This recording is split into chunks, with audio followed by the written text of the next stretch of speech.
Tactique facilitatrice de la négociation. Salami et ballon d'essai. En matière de négociation, il existe plusieurs tactiques qui visent à faciliter l'obtention d'un accord favorable. Je vais vous en présenter deux dans 7 minutes. Une charcutière, le salami, et une autre plus aérienne, le ballon d'essai.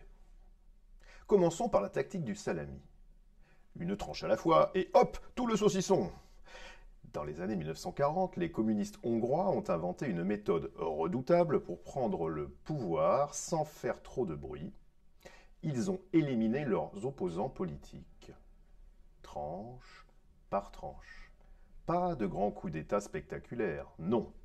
Juste une série de petites manœuvres, chacune paraissant anodine, jusqu'à ce qu'il ne reste plus personne pour s'opposer à eux.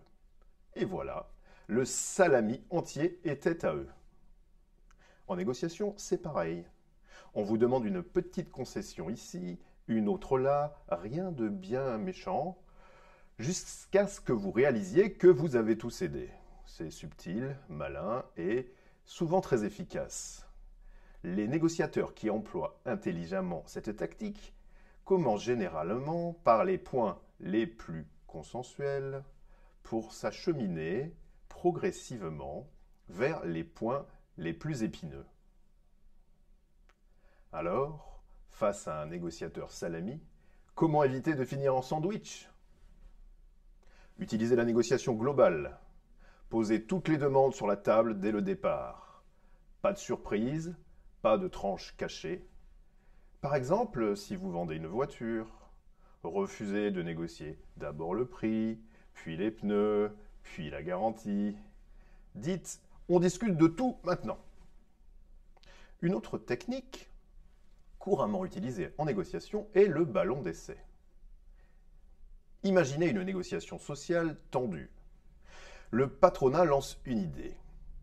Et si on repoussait l'âge de départ à la retraite de 2 ans? Silence. Les syndicats froncent les sourcils, mais rien n'explose. Ouf. Le ballon d'essai a flotté et il n'a pas éclaté. Résultat, la direction sait qu'elle peut peut-être pousser un peu plus loin. C'est ça la tactique du ballon d'essai. On balance une proposition volontairement provocante ou ambitieuse, juste pour voir la réaction. Si ça passe, on avance. Si ça casse, on fait marche arrière en disant « Oh, c'était juste une idée comme ça ». Alors, comment dégonfler le ballon? En utilisant l'objection classique, il ne faut jamais laisser passer une proposition, même hypothétique, sans la traiter sérieusement. Dans notre exemple, les syndicalistes devraient s'opposer clairement et immédiatement à toute discussion sur le fait de repousser l'âge de départ à la retraite. Et alors là, le ballon se dégonflera probablement tout seul. En conclusion, si quelqu'un vous dit « c'est juste pour voir », c'est probablement pour tenter d'obtenir. Ne laissez pas passer le ballon sans le crever.